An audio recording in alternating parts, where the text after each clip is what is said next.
ನಾವು direct tax ಹಾಗೂ indirect tax ಆಗ್ಬೋದು, ಎರಡರಿಂದನೂ ಸೇರಿಸಿ ನಾನು ದುಡಿತಾ ಇರೋ ನನ್ನ ದುಡಿಮೆಯಲ್ಲಿ 50% ಜಾಸ್ತಿ ಗೌರ್ಮೆಂಟ್ಗೆ ಕೊಡ್ತಾ ಇದ್ದೀನಿ. ಅಂದರೆ ನಾನು 100 ರೂಪಾಯಿ ಇಲ್ಲಿ ಸಂಪಾದನೆ ಮಾಡಿದ್ರೆ ಅದರಲ್ಲಿ 50 ರೂಪಾಯಿ ಡೈರೆಕ್ಟ್ ಆಗಿ ಆಗಿರ್ಬೋದು, ಇಂಡೈರೆಕ್ಟ್ ಆಗಿ ಆಗಿರ್ಬೋದು, ಟ್ಯಾಕ್ಸ್ ಮುಖಾಂತರ ಗೌರ್ಮೆಂಟ್ಗೆ ಕೊಡ್ತಾ ಇದ್ದೀನಿ. ಈವನ್ ನನ್ನ ಫ್ಯಾಮಿಲಿಗೂ ಅಷ್ಟೊಂದು ಕೊಡ್ತಾ ಇಲ್ಲ. ಸೊ ಇಷ್ಟೆಲ್ಲ ಟ್ಯಾಕ್ಸ್ ತಗೊಂಡು ನಾನು ಯಾಕೆ ದುಡಿಬೇಕಪ್ಪ ಅಂತ ಯೋಚನೆ ಬಂದ್ಬಿಡುತ್ತೆ. ಆ 50% ತೊಗೊಂಡಿರೋ 50% ನಾನು ಎಲ್ಲಾದರೂ ಯೂಸ್ ಮಾಡ್ಕೊಳ್ಬೇಕು ಅಂತ ಹೋದರೆ ಅದಕ್ಕೂ ಟ್ಯಾಕ್ಸ್ಗಳಿರ್ತವೆ. ನಾನು ದುಡಿಯೋ ದುಡಿಮೆಯಲ್ಲಿ 70% ನಾನು ಟ್ಯಾಕ್ಸ್ ಮುಖಾಂತರನೇ ಕೊಡ್ತಾ ಇದ್ದೀನಿ. ಇಷ್ಟೆಲ್ಲ ಟ್ಯಾಕ್ಸ್ನ ಕಲೆಕ್ಟ್ ಮಾಡ್ಕೊಂಡಿರೋ ಗೌರ್ಮೆಂಟು ಅವರು ಏನು ನಮಗೆ ಬೆನಿಫಿಟ್ ಕೊಡ್ತಾ ಇದ್ದಾರೆ ಅನ್ನೋದನ್ನ ಮತ್ತೆ ಅವರು ರಿಮೈಂಡ್ ಮಾಡ್ಕೊಂಡು ನೋಡ್ಕೋಬೇಕಾಗುತ್ತೆ.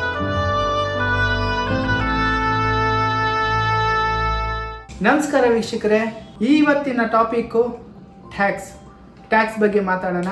ಇತ್ತೀಚೆಗಷ್ಟೇ ನಮ್ಮ ಫೈನಾನ್ಸ್ ಮಿನಿಸ್ಟರ್ ನಿರ್ಮಲಾ ಸೀತಾರಾಮನ್ ಅವರು ನಮ್ಮ ಬಜೆಟನ್ನು ಮಂಡಿಸಿದ್ದಾರೆ. ಅದರಲ್ಲಿ ಟ್ಯಾಕ್ಸ್ ಬಗ್ಗೆ ವರ್ಗೀಕರಣಗಳಾಗಿದ್ದಾವೆ.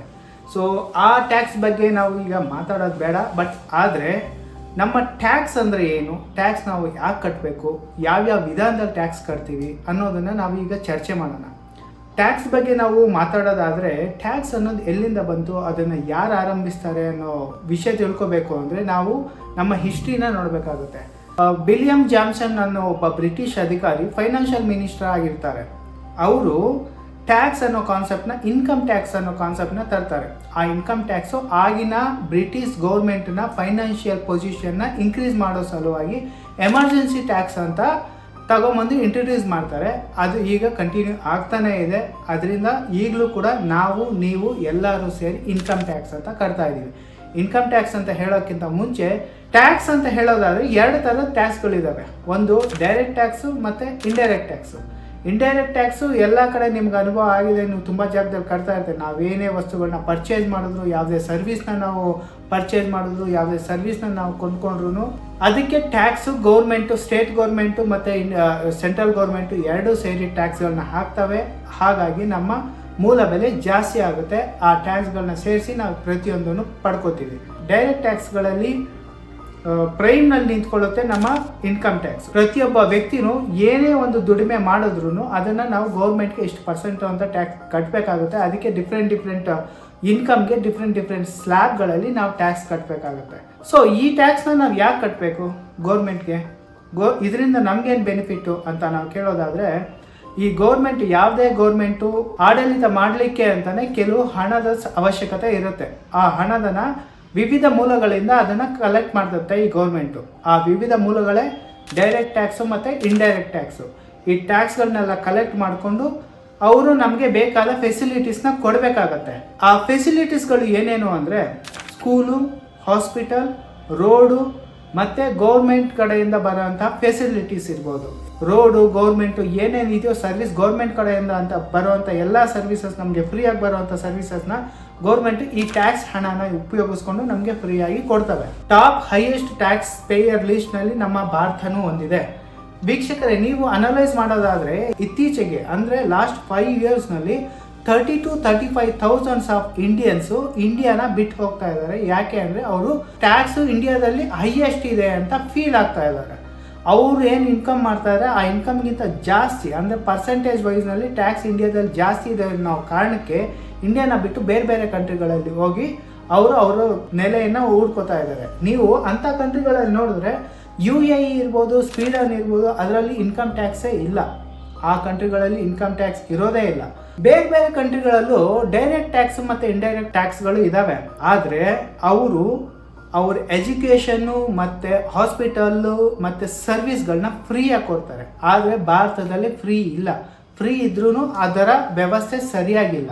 ಒಬ್ಬ ಮೂಲ ಪ್ರಜೆಗೆ ಬೇಕಾಗಿರೋ ಅವಶ್ಯಕತೆಗಳೇನು, ಅವರು ಮೂಲಭೂತ ಹಕ್ಕುಗಳಾದ ಸ್ಕೂಲು ಮತ್ತು ಎಜುಕೇಷನ್ನು ಅವರು ಫ್ರೀಯಾಗಿ ಕೊಟ್ಬಿಡ್ತಾರೆ. ಇಲ್ಲ ಎಜುಕೇಷನ್ ಲೆವೆಲ್ ಕಡಿಮೆ ಇತ್ತು ಮತ್ತು ಹಾಸ್ಪಿಟಲೈಸೇಷನ್ ಕಡಿಮೆ ಇದ್ದಾಗ ಅವರು ಜಾಸ್ತಿ ಹಾಸ್ಪಿಟಲ್ ಮೇಲೆ ಎಜುಕೇಷನ್ ಇಲ್ಲದೆ ಇರೋದ್ರಿಂದ ಅವರು ದುಡಿಯೋದನ್ನ ಎಲ್ಲೆಲ್ಲಿ ಖರ್ಚು ಮಾಡ್ತಾರೆ, ಹೇಗೆ ದುಡಿಬೇಕು ಅನ್ನೋದು ಗೊತ್ತಾಗೋದಿಲ್ಲ. ಈ ಟ್ಯಾಕ್ಸ್ ಮ್ಯಾಟರ್ನಲ್ಲಿ ನಾನು ಏನು ಹೇಳ್ತೀನಿ ಅಂದರೆ, ನಮ್ಮಲ್ಲಿ ಹೇಗೆ ಗೌರ್ಮೆಂಟು ನಮಗೆ ಟ್ಯಾಕ್ಸ್ ಎಲ್ಲ ಕಲೆಕ್ಟ್ ಮಾಡಿಕೊಂಡು ವರ್ಷಕ್ಕೊಂದ್ಸಲ ಬಜೆಟನ್ನು ಸಿನಿಮಾ ತೋರಿಸಿ ಹೇಗೆ ಹೋಗ್ಬಿಡ್ತಾರೋ ಹಾಗಾಗಿ ಎಷ್ಟು ರೆಸ್ಪಾನ್ಸಿಬಲ್ ಆಗಿ ಟ್ಯಾಕ್ಸ್ನ ಕಟ್ತೀವಿ ಅಷ್ಟೇ ರೆಸ್ಪಾನ್ಸಿಬಲ್ ಆಗಿ ಗೌರ್ಮೆಂಟ್ ಕೂಡ ನಮಗೆ ಫ್ರೀ ಸರ್ವಿಸಸ್ನ ಕೊಡಬೇಕಾಗುತ್ತೆ.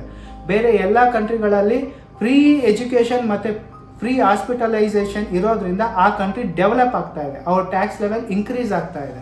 ಸೊ ಹಾಗಾಗಿ ನಮ್ಮ ಕಂಟ್ರಿಗಳಲ್ಲೂ ಕೂಡ ಬರೀ ಬಜೆಟನ್ನು ಸಿನಿಮಾ ತೋರಿಸ್ತೀರ ಈ ಹಾಸ್ಪಿಟಲೈಸೇಷನ್ನು ಮತ್ತು ಎಜುಕೇಷನ್ನ ಬಿಸ್ನೆಸ್ ಮಾಡ್ದಿರ, ಬಿಸ್ನೆಸ್ ಲೈನಿಂದ ಅದನ್ನು ತೆಗೆದುಹಾಕಿ ಗೌರ್ಮೆಂಟ್ ಕಡೆಯಿಂದ ಫ್ರೀಯಾಗಿ ಕೊಡ್ತು ಅಂದರೆ ಆ್ಯಂಡ್ ನಮ್ಮ ದೇಶನ ಬಿಟ್ಟು ಹೋಗ್ತಾ ಇರೋವಂಥ ಒಳ್ಳೆ ಟ್ಯಾಲೆಂಟ್ಗಳು ಇಂಡಿಯಾದಲ್ಲಿ ಉಳ್ಕೊಳ್ಳುತ್ತೆ. ಆ್ಯಂಡ್ ಎಸ್ಪೆಷಲಿ ಇಂಡಿಯಾದಲ್ಲಿ ಈಗಲೂ ಇರುವಂಥ ಒಳ್ಳೊಳ್ಳೆ ಟ್ಯಾಲೆಂಟ್ಗಳು ಹೊರಗಡೆ ಬರುತ್ತೆ. ಸೊ ಹಾಗಾಗಿ ಇಂಡಿಯನ್ ಟ್ಯಾಕ್ಸ್ ಸಿಸ್ಟಮು ಎಷ್ಟು ಸ್ಟ್ರಾಂಗ್ ಆಗಿದೆಯೋ ಅದೇ ಥರ ಇಂಡಿಯನ್ ಗೌರ್ಮೆಂಟ್ ಕೂಡ ಅಷ್ಟೇ ಸ್ಟ್ರಾಂಗ್ ಆಗಿ ಜನಗಳಿಗೆ ಫ್ರೀ ಫೆಸಿಲಿಟೀಸ್ ಕೊಡಬೇಕು ಅನ್ನೋದೇ ನನ್ನ ಒಪಿನಿಯನ್. ನಾವು ಡೈರೆಕ್ಟ್ ಟ್ಯಾಕ್ಸ್ ಹಾಗೂ ಇಂಡೈರೆಕ್ಟ್ ಟ್ಯಾಕ್ಸ್ ಆಗ್ಬೋದು, ಎರಡರಿಂದನೂ ಸೇರಿಸಿ ನಾನು ದುಡಿತಾ ಇರೋ ನನ್ನ ದುಡಿಮೆಯಲ್ಲಿ 50% ಜಾಸ್ತಿ ಗೌರ್ಮೆಂಟ್ಗೆ ಕೊಡ್ತಾ ಇದ್ದೀನಿ. ಅಂದರೆ ನಾನು 100 ರೂಪಾಯಿ ಇಲ್ಲಿ ಸಂಪಾದನೆ ಮಾಡಿದ್ರೆ ಅದರಲ್ಲಿ 50 ರೂಪಾಯಿ ಡೈರೆಕ್ಟ್ ಆಗಿರ್ಬೋದು, ಇಂಡೈರೆಕ್ಟ್ ಆಗಿರ್ಬೋದು ಟ್ಯಾಕ್ಸ್ ಮುಖಾಂತರ ಗೌರ್ಮೆಂಟ್ಗೆ ಕೊಡ್ತಾ ಇದ್ದೀನಿ. ಈವನ್ ನನ್ನ ಫ್ಯಾಮಿಲಿಗೂ ಅಷ್ಟೊಂದು ಕೊಡ್ತಾ ಇಲ್ಲ. ಸೊ ಇಷ್ಟೆಲ್ಲ ಟ್ಯಾಕ್ಸ್ ತೊಗೊಂಡು ನಾನು ಯಾಕೆ ದುಡಿಬೇಕಪ್ಪ ಅಂತ ಯೋಚನೆ ಬಂದ್ಬಿಡುತ್ತೆ. ಆ 50% ತೊಗೊಂಡಿರೋ 50%ನು ನಾನು ಎಲ್ಲಾದರೂ ಯೂಸ್ ಮಾಡ್ಕೊಳ್ಬೇಕು ಅಂತ ಹೋದರೆ ಅದಕ್ಕೂ ಟ್ಯಾಕ್ಸ್ಗಳಿರ್ತವೆ. ನಾನು ದುಡಿಯೋ ದುಡಿಮೆಯಲ್ಲಿ 70% ನಾನು ಟ್ಯಾಕ್ಸ್ ಮುಖಾಂತರನೇ ಕೊಡ್ತಾ ಇದ್ದೀನಿ. ಇಷ್ಟೆಲ್ಲ ಟ್ಯಾಕ್ಸ್ನ ಕಲೆಕ್ಟ್ ಮಾಡ್ಕೊಂಡಿರೋ ಗೌರ್ಮೆಂಟು ಅವರು ಏನು ನಮಗೆ ಬೆನಿಫಿಟ್ ಕೊಡ್ತಾ ಇದ್ದಾರೆ ಅನ್ನೋದನ್ನ ಮತ್ತೆ ಅವರು ರಿಮೈಂಡ್ ಮಾಡ್ಕೊಂಡು ನೋಡ್ಕೋಬೇಕಾಗುತ್ತೆ. ನಮ್ಮ ಇಂಡಿಯಾದಲ್ಲಿ ಟ್ಯಾಕ್ಸ್ ಅನ್ನೋ ಫಾರ್ಮೆಟ್ನ ರೀವಿಸಿಟ್ ಮಾಡಬೇಕು ಅನ್ನೋದು ನನ್ನ ಒಪಿನಿಯನ್ನು. ಡೈರೆಕ್ಟ್ ಟ್ಯಾಕ್ಸ್ ಇರ್ಬೋದು ಅಥವಾ ಇಂಡೈರೆಕ್ಟ್ ಟ್ಯಾಕ್ಸ್ ಇರ್ಬೋದು, ಎಲ್ಲ ಜಾಗದಲ್ಲೂ ಒನ್ ಇಂಡಿಯಾ ಒನ್ ಟ್ಯಾಕ್ಸ್ ಅಂತ ಮಾಡಿಬಿಟ್ಬಿಡ್ಬೇಕು. ಇಲ್ಲಿ ನಾವು ಸ್ಟೇಟ್ಗೂ ಟ್ಯಾಕ್ಸ್ ಕಟ್ಟಬೇಕಾಗುತ್ತೆ, ಸೆಂಟ್ರಲ್ಗೂ ಟ್ಯಾಕ್ಸ್ ಕಟ್ಟಬೇಕಾಗುತ್ತೆ. ಎರಡು ಟ್ಯಾಕ್ಸ್ಗಳು ಕಟ್ಟಿರೋದ್ರಿಂದ ನಮಗೆ ಹೊರೆ ಜಾಸ್ತಿ ಆಗ್ತಾ ಇದೆಯೋ ಹೊರತು ಗೌರ್ಮೆಂಟ್ ಬಂದು ನಮ್ಗೆ ಯಾವ ಬೆನಿಫಿಟು ಅಷ್ಟೊಂದು ಸಿಗ್ತಾ ಇಲ್ಲ. ಒನ್ ನೇಷನ್ ಒನ್ ಟ್ಯಾಕ್ಸ್ ಅಂತ ಮಾಡಿಬಿಟ್ಬಿಟ್ರೆ ಎಲ್ಲ ವಿಷಯದಲ್ಲೂ ಈಗ GST ಬಂದು ಬರೀ ಇಂಡೈರೆಕ್ಟ್ ಟ್ಯಾಕ್ಸ್ ಮಾತ್ರ ಅಪ್ಲೈ ಆಗ್ತಾ ಇದೆ. But one India one tax ಅನ್ನೋ ಕಾನ್ಸೆಪ್ಟು ಈ ಇನ್ಕಮ್ ಡೈರೆಕ್ಟ್ ಟ್ಯಾಕ್ಸ್ಗೂ ಅಪ್ಲೈ ಆಗಬೇಕಾಗುತ್ತೆ. So one nation one tax ಅಂತ ಮಾಡೋದ್ರ ಜೊತೆಗೆ ನಾನೇನು ಹೇಳ್ತಾ ಇದ್ದೀನಿ, 1% ಒನ್ ಟ್ಯಾಕ್ಸ್ ಅಂತ ಮಾಡಿಬಿಟ್ರೆ ಇನ್ನೂ ಚೆನ್ನಾಗಿರುತ್ತೆ.